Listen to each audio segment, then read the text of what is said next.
कृष्णं वन्दे जगद्गुरुं। परसों श्री व्यास जयंती का समारोह होगा, उस उपलक्ष्य में आज हम पाठ कर रहे हैं। व्यास पूर्णिमा व्यास के विषय में सर्वप्रसिद्ध समारोह का नाम है व्यास जी। लगभग 5,500 वर्ष पहले भगवान कृष्ण के लगभग दादा समान व्यास जी इस देश पर हुए थे। महाभारत युग में भगवान कृष्ण के पांडवों के दादा व्यास जी इस देश पर थे। व्यास जी ने वेदों, पुराणों और उपनिषदों का न जाने कितने धर्म ग्रंथों का पुनरुद्धार किया, पुनर्प्रणयन किया, पुनर्विभाजन किया, बहुत कुछ किया। आज हमारे सामने जितने हमारे पूर्व काल के धर्म ग्रंथ उपलब्ध हैं, ये सब के सब व्यास जी की लेखनी से बन रहे हैं। सबके प्रणेता होने के कारण संसार भक्ति जगत व्यास जी को अपने गुरु के स्थान पर रखता है। जिससे ज्ञान प्राप्त हो वो गुरु है, और जिससे सारा ज्ञान प्राप्त हो रहा है वो तो गुरुओं की गुरु है। हम लोग यहाँ सत्संग में जो वार्ता करते हैं, जहाँ जहाँ आप कोई उपदेश सद्वार्ता श्रवण करते हैं, जहाँ कहीं कोई अच्छी बातें बताई जा रही हैं, सब व्यास जी के विचार हैं। यहाँ तक कि सारे संसार की अगर बात करें, अगर दूसरे देशों की और दूसरे धर्मों की बात करें, तो उन धर्मों में जो भी अच्छी अच्छी बातें कही गई हैं, वो उनसे बहुत पहले व्यास जी हमारे धर्म ग्रंथों में कह चुके हैं। Thou shalt not hurt anyone. किसी का दिल मत दुखाइए, बाइबल में न्यू टेस्टामेंट में कहा। और 5,500 वर्ष पहले भगवद गीता, अहिंसा, सर्वोत्तम वैष्णवता का ग्रंथ, ये तो एक उदाहरण है। भाव ये कि व्यास जी ज्ञान का प्रदीप प्रदान करने वाली हैं, इसलिए सारा जगत, हमारा भक्ति जगत, हमारा ज्ञान जगत उन्हें अपने गुरु के रूप में देखता है। और आज के दिन, आज की पूर्णिमा के दिन, हम श्री व्यास जी को अपना गुरु मानकर उनका स्मरण करते हैं, उनको प्रणाम करते हैं। बहुत उचित विचारधारा है। एक रोचक बात यहाँ, विचित्र बात और है। अभी आपसे कहा कि व्यास जी हमारे लगभग सभी धर्म ग्रंथों को प्रणेता है। आज के संसार में कोई गुरु, कोई उपदेशक, कोई व्यास, कोई कथावाचक ऐसा नहीं है, कोई प्रकाशक जो कह रहा है वो व्यास जी के द्वारा पहले न कह दिया गया। सब व्यास जी को पुनरुद्धरित कर रहे हैं। इस प्रकार व्यास जी सारी संसार के, हमारे संसार के गुरु हो गए। मजे की बात यह कि उन व्यास जी ने अपने को गुरु कहीं नहीं कहा। गुरु का लक्षण ये कि अपने को गुरु नहीं कहता, गुरु मानता नहीं। गुरु तो वो है जो भगवान को गुरु बताकर हमें भगवान की ओर प्रेरित करे। व्यास जी में ये बात पूरी पूरी खरी उतरती है। व्यास जी ने कहा, कृष्णम वंदे जगत गुरु। जगत के गुरु तो श्री कृष्ण हैं, हम श्री कृष्ण को प्रणाम करते हैं।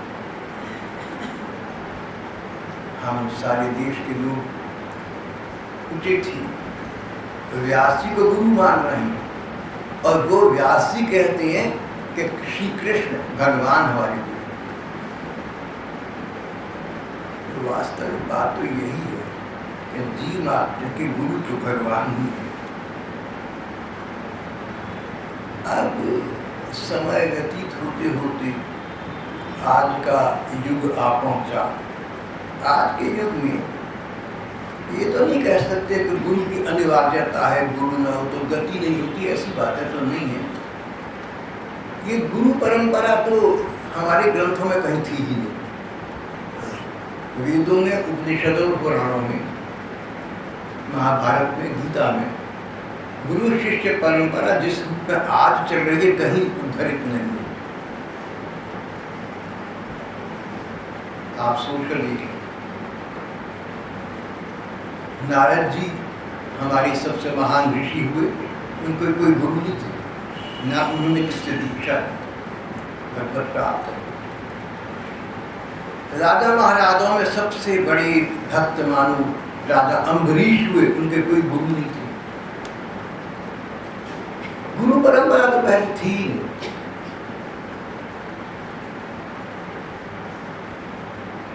श्रीमद् भागवत लिखा है कि गुरु की महिमा अपरंपार है और वो गुरु भगवान है।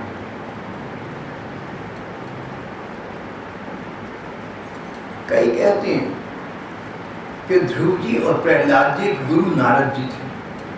ऐसा सच नहीं है, कहीं लिखा हुआ नहीं है। भागवत में या किसी पुराण में, किसी ग्रंथ में एक स्थान पर भी लिखा हुआ नहीं है कि ध्रुव जी या पहले गुरु नारद जी थे।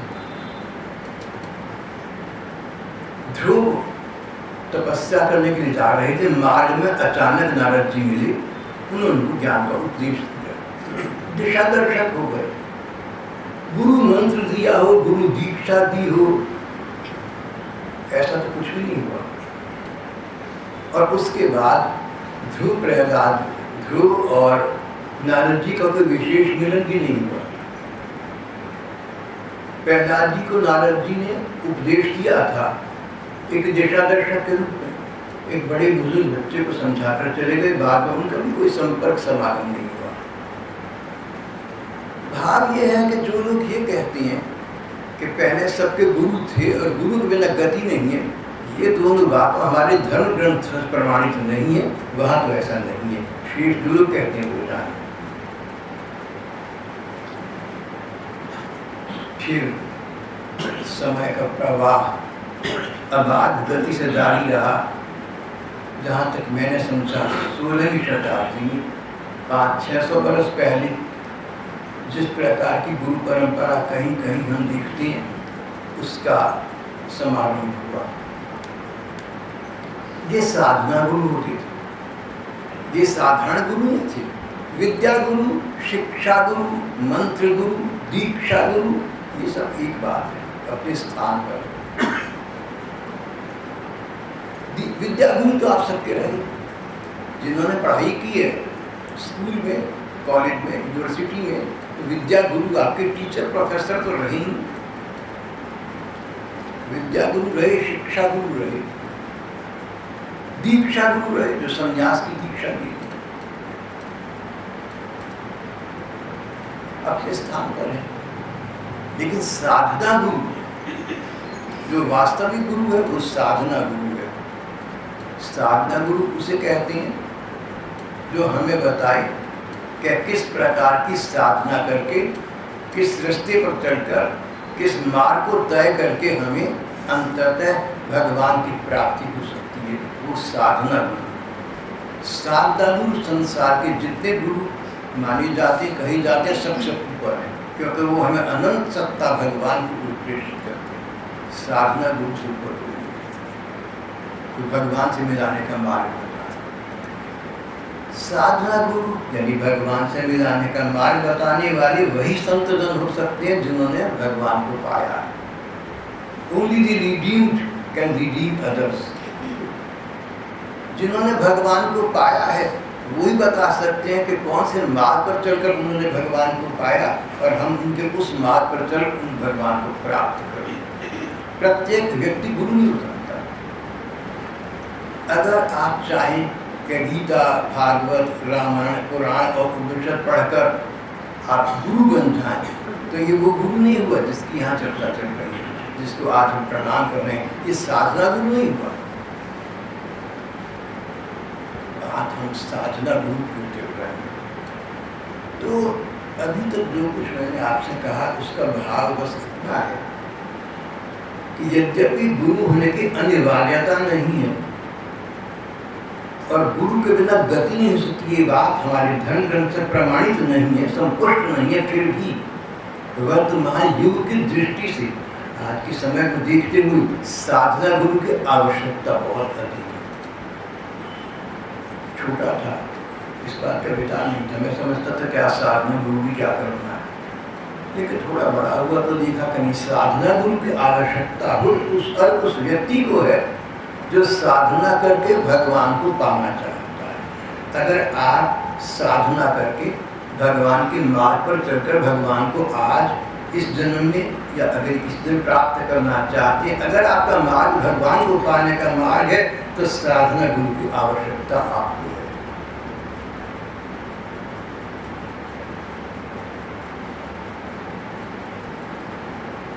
अगर गुरु हमारे जीवन में हो तो हमें उनसे कई लाभ मिलाते हैं। वैसे तो परम गुरु भगवान है, पर परम गुरु भगवान सबको दिखाई नहीं देते, और मानव देह में जो हमारे प्राप्त सद्गुरुदेव हैं वे हमारे सामने हैं। उनके वाणी, व्यवहार, उनका आचरण, उनका स्वभाव हमारे सामने है। तो हमारे सामने है, आंखों के सामने है, उन्हें देखकर हमारा भगवान पर विश्वास बढ़ता है। अगर साधना गुरु सामने हो तो दूसरा लाभ ये कि अपने मार्ग पर चलते समय कोई शंका आए, कोई आशंका हो, कोई संदेह हो, तो भटकने की आवश्यकता जहाँ तहाँ नहीं है। जैसे भीड़ में भी छोटा सा बच्चा अपनी माँ के पास गोदी में पहुँच जाता है, इसी प्रकार इस भीड़ भरी संसार में अगर कहीं कोई आवश्यकता पड़ी, गुरु तत्व की आवश्यकता पड़ी, तो मानव देह में जो गुरुदेव सामने हैं, हम उनके पास चले गए, हमने उनके चरणों का आश्रय ले लिया, हमारी समस्या का समाधान हो गया। ये लाभ तो साधना गुरु का सभी को प्राप्त होता है। दिशा दर्शन प्राप्त करने के लिए गुरु की आवश्यकता हो गई, क्योंकि अपने को दिशा का बोध नहीं होता। अगर हम सारे ग्रंथ पढ़ लें ना, वेद, उपनिषद, पुराण, तो क्या होगा? एक सामान्य व्यक्ति अगर ये सब धर्म ग्रंथ पढ़ ले, तो अगर वो दिमाग वाला है तो पागल होकर पागलखाने में रह जाएगा। धर्म ग्रंथों का पढ़ना हर व्यक्ति के लिए नहीं है। आप शिव पुराण पढ़ेंगे, शिव परमात्मा है। विष्णु पुराण पढ़ेंगे, विष्णु परमात्मा है। देवी पुराण पढ़ेंगे, देवी भगवती, देवी परमात्मा है। तुम्हारा मन भ्रमित होगा। गुरुदेव की आवश्यकता हमें यहाँ पर है। जैसी हमारी पात्रता है, जैसी हमारी योग्यता है, हमारे अनुकूल जो पथ हमें चाहिए, हमारे गुरुदेव को एक पथ हमें बता देंगे। अवश्य ही गुरुदेव के प्रति एक निष्ठा होनी चाहिए। अगर कहीं हमारे गुरुदेव हैं तो हम जहाँ तहाँ अन्यत्र न भटकें।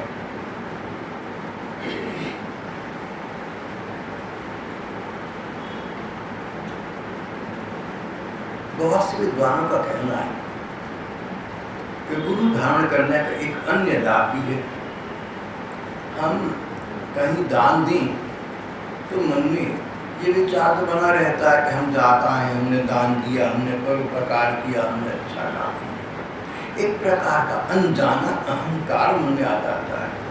बहुत से विद्वानों का ऐसा कहना है कि जब हम दान, दक्षिणा आदि गुरुदेव को अर्पण करते हैं तो इस प्रकार का अहंकार हमारे मन में नहीं आता। हमारा मन कहता है कि गुरुदेव को कहीं अधिक अर्पण करना चाहिए, तो हमने कुछ नहीं दिया। अगर गुरुदेव को ज्ञान को अपना जीवन भी दे दिया, प्राण भी दे दिए तो बहुत कम है। गुरुदेव को तो बहुत अधिक ही होता है। जान दी हुई उसी की थी, हक तो ये है कि हक अदा न हुआ। अगर हम जी रहे हैं तो गुरुदेव की कृपा प्राप्त होने से जी रहे हैं, उनके बताई पथ पर चल रहे हैं, वही जीवन है। अगर सांस लेना जीवन हो, सारे पशु जीवन है, उनको तो जीवन नहीं कहते। तो जीवन जिसे कहते हैं उसके दाता तो गुरुदेव हैं। कहते हैं सूर्य बाह्य दृष्टि प्रदान करता है, हमें अंधेरे से रोशनी दिखाता है, लेकिन गुरुदेव हमें अंतर दृष्टि प्रदान करते हैं, हमारी अंतर हृदय को प्रकाशित करते हैं। इसलिए गुरु तत्व की वर्तमान युग में आवश्यकता है। अगर सच्चे शिष्य हैं हम और सच्चे गुरु उपलब्ध हो, तो आजकल सच्चे गुरु मिलने बड़े कठिन हैं, सच्चे शिष्य मिलने बड़े कठिन हैं। कदाचित गुरु तो कहीं होंगे, कदाचित, मुझे पता नहीं, लेकिन सच्चा शिष्य होना बड़ा कठिन है।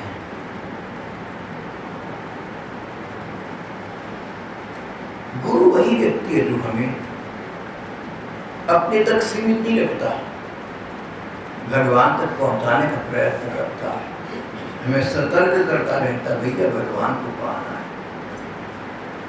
जैनियों के तीर्थंकर महावीर स्वामी जी, उनका एक शिष्य उनके पास पहुंचा, बोला फकीर तेरी बताए रास्ते इस तरीके में बहुत आगे बढ़ गया, अब तो सदा के लिए तेरे कदमों में आ गया, अब तुझे छोड़कर नहीं जाऊंगा, घर गृहस्थ संसार छोड़ आया, पीछे तेरे पास आ गया, तेरे कदमों में आ गया, फकीर तेरा हो गया। महावीर मुस्कुराए, बोले अच्छा नदी पार कर ली, किनारे का मोर लगाया। गुरु तो इसलिए कि नदी को पार करा दे, मल्लाह इसलिए कि आपको नदी पार करा दे, इसलिए कि मल्लाह के घर बैठना है या मल्लाह आपके घर आ जाए। ये जो संसार की सागर है, इसको तारने का मार्ग तो गुरुदेव ने बता दिया, तो अच्छा हुआ, पर गुरुदेव ने अपने को पहुंचने का मार्ग नहीं बताया, भगवान को पहुंचने का मार्ग बताया है। समापन तब होगा जब हम भगवान के चरणों की शरण सच्चे रूप में ग्रहण करें। मुझे महावीर की बात बहुत अच्छी लगी, बोले अच्छा नदी तो पार कर ली, किनारे का मोह लगाया।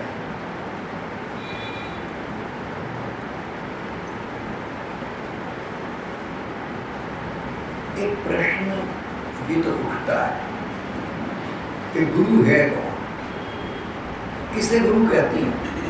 देखो मेरे अपने विचार, सबके अपने अपने विचार हो सकते, मेरे अपने विचार में गुरु वो व्यक्ति जिसको तुम्हारा मन माने।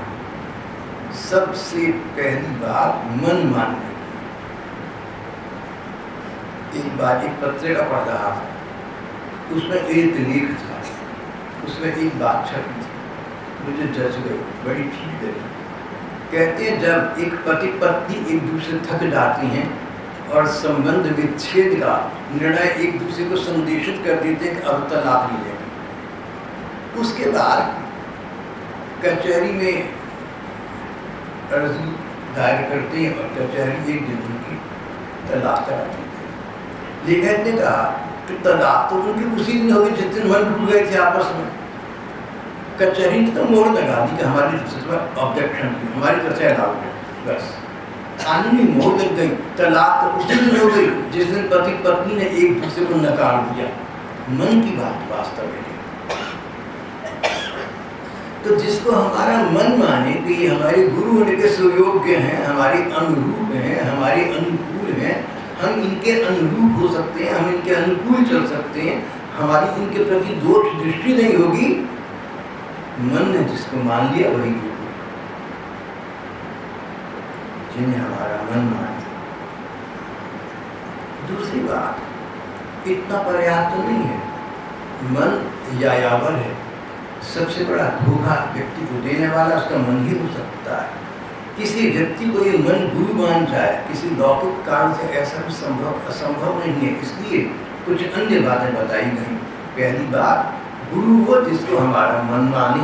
दूसरी बात, जिस व्यक्ति का स्मरण करने से, जिसका विचार आने से, जिसका संपर्क होने से, जिसके पास आसपास आने जाने से, जिसकी सेवा से, जिसके सत्संग से भगवान का स्मरण होता हो, भगवान का स्मरण होता हो, वो गुरु उचित गुरु। और संसार का स्मरण होता हो, रुपए पैसे जायदाद का स्मरण होता हो, खेल कूद का क्या क्या का होता हो, तो गुरु वाली बात तो नहीं। मन माने वो गुरु, और सो भी तब जब उस गुरु की सेवा स्मरण से, उसके स्वभाव से, उसकी पास रहकर हमें भगवान का स्मरण होता हो, भगवान का विचार आता हो, तो वो हमारी गुरु उचित गुरु है। फिर जब इतनी बात हो गई तो हम उन गुरुदेव के अनुकूल कर सकें। अनुकूलन की नितांत अनिवार्यता है। देखो अनुकूलन नहीं होगा अगर गुरुदेव के बताई मार्ग पर चलेंगे नहीं, तो क्या गुरु क्या चेला। गुरु शिष्य का नाता तभी सार्थक है जब हमारा और गुरुदेव का एक दूसरे के प्रति अनुकूलन है, अलाइनमेंट है। गुरुदेव जो मार्ग बताते हैं वो मुझे जचता है, और जिस मार्ग पर चलता हूँ वो उन गुरुदेव को बताया हुआ है। हम गुरु के अनुरूप चल सकें, गुरु के अनुकूल चल सकें, इस पर दो बातें आ जाती हैं। पहली बात तो ये कि गुरु के प्रति दोष दृष्टि ना हो, दोष दृष्टि, उनका दोष दिखे, कमी दिखे। मनुष्य में कमी तो होती है, किसी गुरु में कोई स्वभावगत कमी हो सकती है, स्वभावगत, लेकिन चरित्रगत कमी कभी नहीं हो सकती। अगर आप पूर्व काल के इतिहास का पुनरावलोकन करें, इतिहास के पन्नों पर दृष्टि डालें, तो आप देखेंगे पूर्व काल के संतों में स्वभाव संबंधी कोई न्यूनता हो सकती थी, होती थी, चरित्र संबंधी नहीं होती थी। चरित्र और स्वभाव अलग अलग बात। चरित्र का सरल शब्दों में अर्थ निकाले, बदनीयत ही नहीं हो सकती। चरित्र शब्द को अगर मैं आपके सामने बहुत सरल भाषा में प्रस्तुत करना चाहूँ तो मैं कहूँगा भाई, नियत, संत की नियत, गुरु की नियत हरदम एक होती है, शिष्य का कल्याण करने की होती है। शिष्य से अब तक दुनियावी लाभ उठाने की कभी नहीं होती, शिष्य को भगवान तक पहुँचाने की होती है। रुपए पैसे का, प्रतिष्ठा का इनका मोह नहीं होता। गुरु की नियत नेक होती है, इसको कहते चरित्र। गुरु चरित्रवान 100% होगा, भले इसके स्वभाव में कोई न्यूनता आ जाए।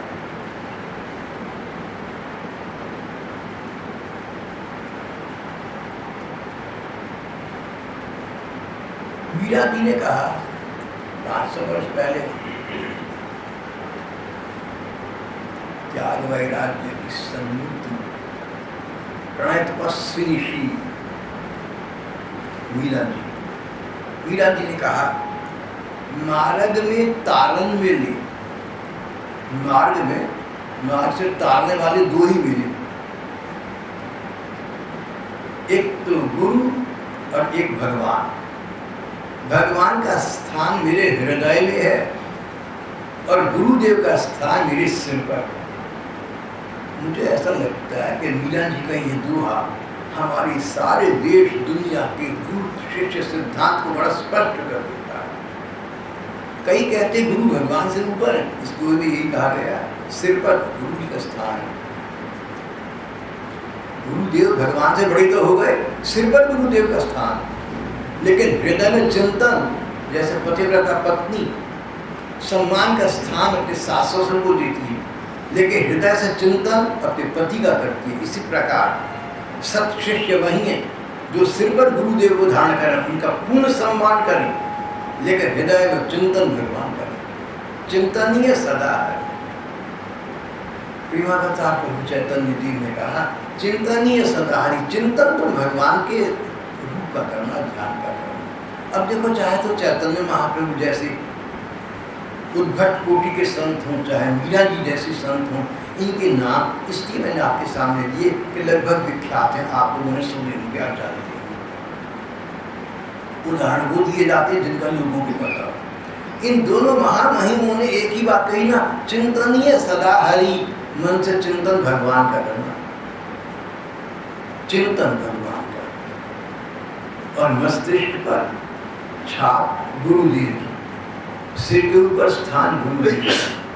सरल शब्दों में सम्मान गुरुदेव का, उनसे बड़ा कौन है जो भगवान का मार्ग बता रहे हैं।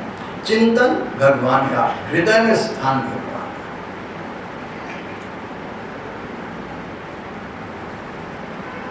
फिर आज का दिन आता है,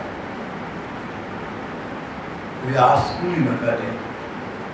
इसे गुरु पूर्णिमा भी कहते हैं क्योंकि व्यास जी को गुरु माना गया। अब ऐसा न करना कि 10-5 इकट्ठे करके 10-5 इकट्ठे तुम करके गुरु बन जाओ।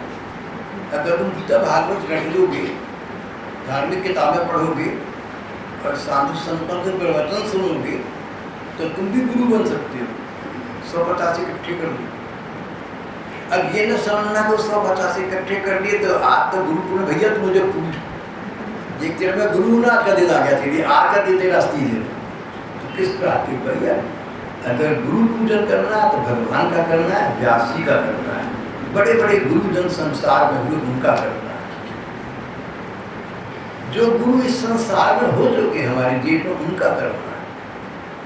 हम भगवान शंकराचार्य को प्रणाम करें, आदि शंकराचार्य को प्रणाम करें उचित है। चैतन्य महाप्रभु मीरा को प्रणाम करें उचित है। और भी गुरुदेव हुए। स्वामी विवेकानंद की गुरु रामकृष्ण परमहंस थी, अभी कुछ 100 वर्ष पहले उनको प्रणाम कर। प्रणम्य तो सबके गुरु हैं, सभी के गुरु हमारे गुरु हैं, सबके गुरु हमारे गुरु हैं, सबको प्रणाम करेंगे। और अगर मैं अपनी बात करूं तो मैं तो ईसा और मोहम्मद को प्रणाम करता हूँ। ईसाई मत के प्रवर्तक हजरत प्रभु यीशु मसीह और इस्लाम के प्रवर्तक मोहम्मद साहब, देखो मेरे मन में तो उनके प्रति उच्च आदर का स्थान है। जैसे मैं अपने गुरुओं का आदर करता हूँ, ऐसे इन गुरुओं को भी आदर करता हूँ। कई बार मैं छत पर जाकर बैठ जाता हूँ और कुछ अपना काम कर रहा हूँ जैसा तैसा, अचानक कहीं किसी गुरुद्वारे से गुरबाणी की आवाज़ आई, मैं अपना काम रोक देता हूँ, प्रणाम करता हूँ। गुरु की वाणी किसी भी भाषा में हो, किसी भी धर्म में, हमारे गुरु की वाणी है भाई। हमारे ठाकुर हर मंदिर में है, इसी प्रकार हमारे ठाकुर हर मस्जिद में है, हमारी ठाकुर हर गुरुद्वारे में, हमारी ठाकुर हर गिरजाघर में, हमारी ठाकुर हर सिनेगॉग में है, हर देवालय में, हमारे ही ठाकुर सब जगह अनेक रूप पूजित हो रहे हैं। हमने उनकी पूजा करनी है, गुरु के रूप में हम नहीं प्रणाम करते।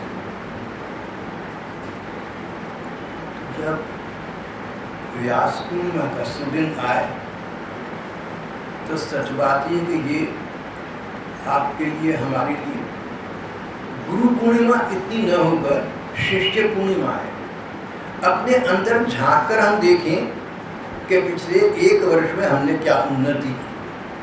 भगवान को गुरु माना या किसी संत गुरु माना, जो भी माना अपने स्थान पर है, पर विगत 1 वर्ष में हमने अध्यात्म की दृष्टि से, भक्ति की दृष्टि से उन्नति क्या की। अपनी ACR देख लो, फंक्शन रिपोर्ट पढ़कर तो देखो तुम कहाँ। अपने गिरिबान में झांक कर देखो, अपने अंतर हृदय में झांक कर देखो कि 1 वर्ष में हमने साधना की दृष्टि से जिस रास्ते पर हम चले थे उसमें हम कितना रास्ता तय कर पाए। अगर हम भारत से दिल्ली जाते हैं तो रास्ते के माइलस्टोन्स पढ़ते जाते हैं, कितना आगे बढ़ गए, कितना समय बाकी, कम से कम मैं तो करता हूँ। जब हम किसी पथ पर चलते हैं, जब हमने किसी लक्ष्य पर पहुंचना है तो मील के पत्थरों को देखते जाते हैं कि कितना मार्ग तय कर चुके, कितना मार्ग और तय करना है।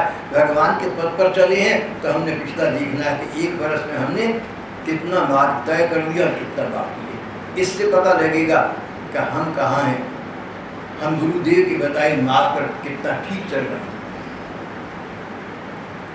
लेखा जोखा दिवस है, आत्मनिरीक्षण दिवस है।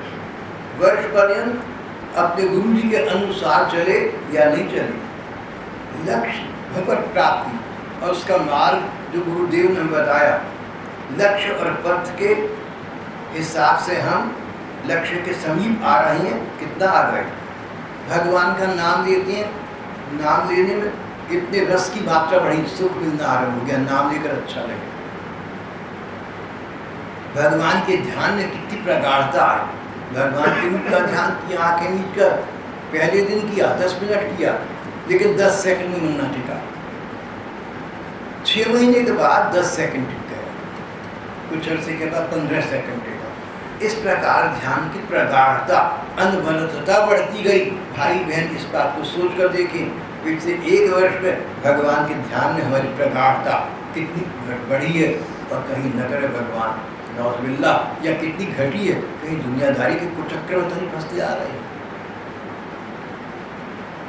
जिस व्यक्ति ने गुरु जी के बताई पथ पर चलकर भगवान को पाने का यत्किंचित प्रयास किया है, उसका एक लक्षण और भी है, उसको तनाव की प्रतीति कम होने लगती है, शांति की प्रतीति अधिक होती है। शांति बढ़ती है मन की, तनाव घटते हैं मन के।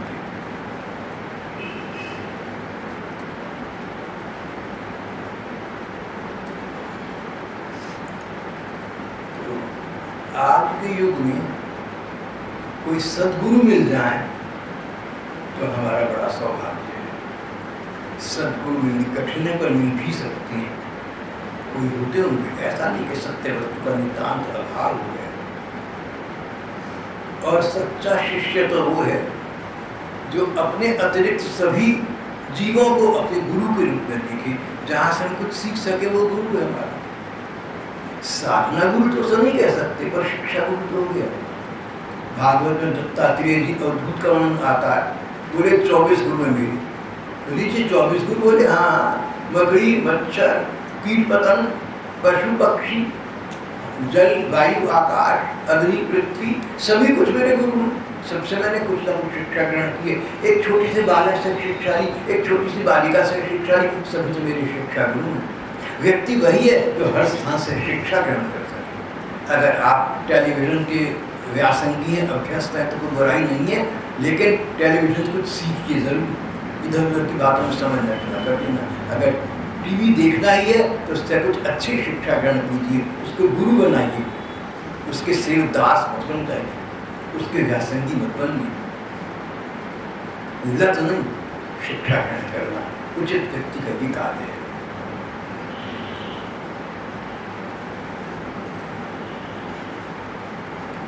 तो संसार में सभी लोगों से हमें कुछ ना कुछ शिक्षा मिलती है, और इस दृष्टि से सभी को गुरु रूप में मानना चाहिए। पर साधना गुरु को एक ही हो सकता है जिसने भगवान को पा लिया और बताई, और उसके बताए मार्ग पर चलकर हम भगवान को पा सकते हैं। वो साधना गुरु सर्वोपरि है, उनका स्थान को कोई नहीं सकता। जो व्यक्ति हमारे जीवन में आध्यात्मिक चेतना दाता हो, अध्यात्म का मार्ग बताता हो, धर्म के प्रति हमारी आस्था सुदृढ़ करता हो, वो भी गुरु है हमारा। चाहे छोटा भाई क्यों ना हो, चाहे कोई इष्ट मित्र क्यों ना हो, उसके प्रति सम्मान का भाव होना चाहिए। ये बात आपसे आज व्यास पूर्णिमा के परिप्रेक्ष्य में की गुरु शिष्य चर्चा। जो कुछ मैंने आपसे कहा, ये सब कुछ हमारे धर्म ग्रंथों से अनुमोदित है और संस्पष्ट संपुष्ट है। गीता, भागवत, रामायण, पुराण और उपनिषद इन सब के मत पर आधारित है। लेकिन इस विषय में मैं, अगर आप मुझसे जितना हारना चाहें तो मैं आपके सामने हारा हुआ हूँ, मैं जीतूंगा कभी, मैं बहस नहीं कर सकता। अगर आपका मन माने भाई सब ठीक कह रहे हैं और इस बात को मानकर आपका लाभ होता हो तो आप इस पर चलें, न होता हो तो जैसा आपको ठीक लगे आप ऐसा करें, सब स्वतंत्र हैं। आप कुछ समय निकाल कर आते हैं, इसलिए मैं अपने आपकी राय दे देता हूँ, जो थोड़ा बहुत पढ़ा है, सुना है, उसके आधार पर शेष जैसा आप उचित समझे वैसा करें। इस विषय में एक चेतावनी या निवेदन में और करना चाहता हूँ, जो व्यक्तिगत है लेकिन करूँगा जरूर। बहुत से भाई बहन मेरे प्रति बड़ा भाव रखते हैं, शायद पाठ सुनकर समझते हैं कि भाई इतनी बातें बताते हैं भाई सब, तो इनमें कोई चीज़ होगी। देखो, पहली बात तो ये कि जो व्यक्ति अच्छे से अच्छे उपदेश तुम्हें देता हो ना, उसके जीवन में भगवान का तत्व कोई आवश्यक नहीं है। जो व्यक्ति रेलवे स्टेशन पर बैठा हुआ है, तुम्हें कलकत्ते बम्बई की ट्रेन बताता है, वो वहाँ खुद गया हुआ कोई जरूरी नहीं। तो किसी के उपदेश से हम उसको भगवान प्राप्त समझ लें, हो सकता है वो, हो सकता है ना हो। लेकिन अगर आपका मन मानता हो, आपका अनुभव कहता हो, फिर आप उसको माने। यहाँ पर मैं आपसे ये कह रहा था कि जहाँ तक मेरा संबंध है, कई भाई बहन देश दुनिया में मेरे प्रति इस प्रकार का भाव रखते हैं। भगवान जानते मुझे ये बात कभी सुहाई नहीं। मुझे कोई गुरु माने या मैं किसी का गुरु हूँ, ऐसा मेरे मन ने कभी नहीं माना। इसके दो कारण हैं। पहला, मेरे अंदर योग्यता नहीं, गुरु में जो योग्यताएं होनी चाहिए मेरे में 1% भी नहीं है। और दूसरा, कोई भाई बहन श्रद्धावान हो, वो कहें कि आप चाहे कहे जाए, हमारा तो मन मानता है, मन मानने से संबंध होता है। तो ऐसे आग्रही भैया से, बहन से मैं ये कहूँगा कि फिर मेरी समझ इच्छा नहीं है। मैं एकांतिक जीवन वाला, मैं तो एक खुराक टाइप में कोठरी में पड़ा रहता हूँ, मैं तो एक कमरे में पड़ा रहता हूँ। आप 2 रोटी डाल दे, खाना डाल दे, चाय डाल दे, दूध डाल दे, मैं प्रसन्न, मुझे कुछ नहीं चाहिए। भूखा तो नहीं रहूँगा। देखो भाई, स्पष्ट बात है, ये नहीं कि आपसे रोटी पानी बंद कर हमारे भाई साहब तुम जो उठेंगे, रोटी पानी क्या करना है, एक तरफ पड़ी। एक गुरु जी घोड़े से गिर पड़ा। वो गुरु जी अपने शिष्य से कहा करते, मेरे साथ में मत जा, मैं क्या करूँगी मत दे, तुझे क्या पता मैं किस काले में खोया हुआ हूँ। तू सुबह को जल्दी उठ 4 बजे, और मैं 7 बजे तक सो, तुझे क्या पता मैं सो रहा हूँ, क्या पता मैं किन ख्यालों में खेल रहा हूँ। एक बार गुरु जी अपने घोड़े से घिसटते जा रहे थे, शिष्य से कहा तू कैसा करते हैं? गुरु जी घिसट रहे, लोग तक बता दी क्या पता किन ख्यालों में खेल रहे हैं। तो देखो भाई, ना तो मेरे में योग्यता है, ना मेरे में इच्छा है। मैं तो एकांतिक वृत्ति का व्यक्ति हूँ। ये पाठ भी आपके लिए करता हूँ या अपने लिए करता हूँ या आदत पड़ गई है इसलिए करता हूँ, बस इसके अतिरिक्त मुझे कुछ नहीं पता। किसी को रास्ता दिखाना, किसी का दिशा दर्शन करना, किसी को मार्ग बताना, किसी को मंत्र देना, ये मेरे बस के रूप नहीं है। अनुष्ठान बताना, धर्म ग्रंथ भरे पड़े, विद्वान जन भरे पड़े, कहीं ना कहीं गुरुजन भी हैं जिनमें आपका विश्वास होगा। आप उनसे पूछिए, वो सुयोग्य हैं। जो आपके गुरुजन हैं वो मेरे भी गुरुजन हैं, मैं भी उनको आपके साथ प्रणाम करूँगा। अगर आप अपने गुरुदेव को यहाँ ले आए, मैं उनको साष्टांग दंडवत करूँगा। जैसा आप करते हैं वैसा मैं भी करूँगा। सबके गुरु मेरे गुरु हैं। तो गुरु शिष्य वाली बात मुझ पर लागू बिल्कुल कभी मत करना। न मेरे साथ कोई गुरु शिष्य वाला शिष्टाचार करना, नो प्रोटोकॉल प्लीज। पाँव छूना, आप तो वैसे गुरु पूर्णिमा है ना, आज के दिन तक पाँव छूएंगे क्यों भाई? आज के दिन क्या खास बात है? अगर आज खास बात है पाँव छूने 365 दिन छू, लेकिन फिर मैंने आपको आगाह करके चेता, मेरी नहीं, मैं इस झंझट पर पड़ने वाला बिल्कुल नहीं। जब लोग मेरे चरण स्पर्श करते हैं तो मुझे अंदर मन ही मन क्रोध आता है, जो ऊपर से दिखाता नहीं कि मेरा वक्त कितना खराब कर रहा है, क्यों अखबार बात करते मेरा।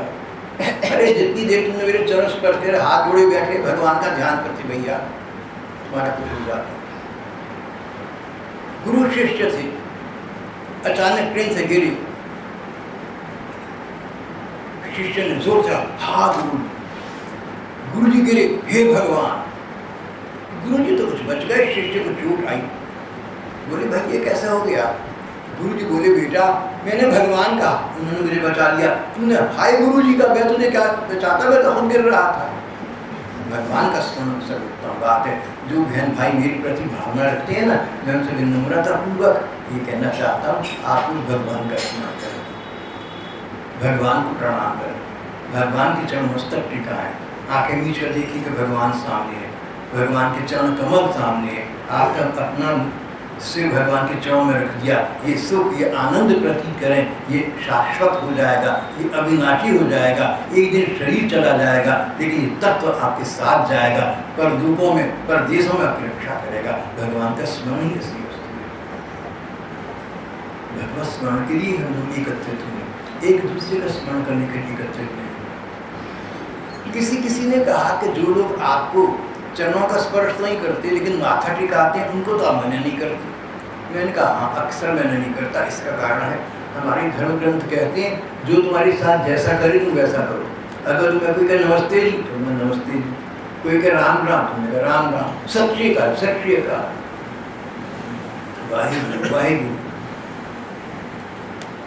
तो जो तुम्हें जैसे प्रणाम करे, जैसे अभिवादन करे, वैसे तुम करो। How you, how. अब कोई तुमसे कहे हाउ यू, तुम्हारा क्या हाल है, तुम हाल मत बताने खड़े हो जाना, उसका ये मतलब बिल्कुल भी नहीं था। तुमसे क्या हाल है भैया, तुम कहते क्या हाल है भैया, अब निकल गए आगे। किसी का मुझ पर बात करना हाल बतानी है, कोई पूछने वाला नहीं है, कोई जानना नहीं चाहता, सबके पास अपनी समस्याएं। ये पहले भी आपसे कह चुका हूँ। तो हमारे धर्म ग्रंथ कहते हैं जैसे तुम्हें कोई अभिवादन करे, प्रणाम करे, तुम वैसा करो, फिर बात समाप्त हो जाती है। अगर कोई भाई बहन मेरे पाँव छूए, मैं उनके पाँव छूँ तो उनको अच्छा नहीं लगेगा, इसलिए मैं ऐसा नहीं काम करूँगा। लेकिन अगर कोई मुझे हाथ जोड़ देता, सिर झुकाता, तो मैं भी सिर झुका देता हूँ। ऐसा शायद आपने देखा होगा, कई भाई बहन आकर सिर झुकाती हैं तो मैं भी सिर झुका देता हूँ, जैसा तुम करोगे वैसा करो। ये मैंने आपसे लगे हाथ अपनी बात अपने विषय में भी कह दी है। सारी बात की सार बात एक ही, कीर्तनीय सदा हरि, चिंतनीय सदा हरि, कोटिम त्यक्त्वा हरिं स्मरेत्। करोड़ काम छोड़कर भगवान का स्मरण करना, दिमाग पच्ची कहीं न करना, दिमाग इधर उधर न लगाना, व्यर्थ वार्ता में न लगाना, बेकार की बातों में न लगाना। जहाँ समय मिले भगवान का स्मरण करना, गुरुदेव को प्रणाम करना, उनके चरणों में माथा टिका देना, उनको सिर पर रखना, लेकिन हृदय में भगवान ही को रखना। परसों व्यास पूर्णिमा है, गुरु पूर्णिमा है, उस दिन अब तक ऐसा रहा कि हम लोग तो व्यास पूर्णिमा का उत्सव पहले मनाते नहीं थे, लेकिन अलग अलग समय पर भाई बहन आया करते थे। तो ये निश्चय हुआ कि एक समय निर्धारित कर दो, उस समय सीमा में जो लोग आना चाहें आकर दर्शन देकर या दर्शन करके चले जाएँ।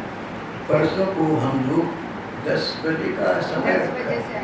परसों 10 बजे से लगभग 11:30 बजे तक यहाँ कार्यक्रम होगा। 10 बजे कृपा कटाक्ष होगा। 10 बजे कदा कलिष्यसि हेमां कृपा कटाक्ष भाजनम भजे हृदय कमंडनम समस्त पाप खंडनम कृपा कटाक्ष। राधा जी भगवान कृष्ण की स्तुतियाँ। उसके बाद पद गान होगा, संत भक्तों के पद जो हम शाम को जुटार गाते इस प्रकार के पदों का गान होगा।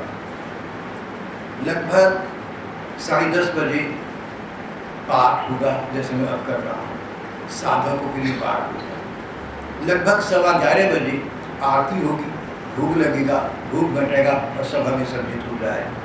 जो भाई बहन आना तो चाहते हैं लेकिन पूरे कार्यक्रम में समय के अभाव में नहीं आ सकते, मैं चाहूँगा कि वो लोग 11:15 और 11:30 के बीच में आ जाएँ, आरती में बैठ जाएँ, भोग लेकर चली जाए तो पर्याप्त। जो लोग इतना भी नहीं कर सकते उनको लिए चाहिए जब सुबह को सोकर उठें तो सबसे पहले भगवान को प्रणाम करें। भगवान ही गुरु हमारे। और अगर आपके जीवन में आपके कोई सद्गुरु देव हैं, कहीं आपके जीवन में कोई गुरु है आपके, तो आप उनको भी प्रणाम करें। जो आपके गुरु है हमारे सबके गुरु हैं, सभी गुरु सबके गुरु हैं, सभी अच्छी बातें बता रहे हैं सदगुरु। तो परसों सुबह को 10 बजे से 11:30 बजे तक यहाँ पर कार्यक्रम होगा। जो भाई बहन चाहें पूरे कार्यक्रम में आ जाएं, जो भाई बहन चाहें 10:15 और दोबारा कहूँगा 11:15 और 11:30 के बीच में आए, आरती में बैठे, भोग लेकर चले जाएँ। जो भाई बहन ना आ सके वो सुबह को उठकर जब भी आँख खोले भगवान को गुरु मानकर प्रणाम करें। परमपति भगवान है उनको प्रणाम करें, परम पिता भगवान है उनको प्रणाम करें। और अगर आपके कोई सद्गुरु देव हो, कोई साधना गुरु, तो उनको भी प्रणाम करें। इस प्रकार अपना विचार आपको संदेशित करके हम आज का ये पाठ प्रसंग यहाँ समाप्त कर दें।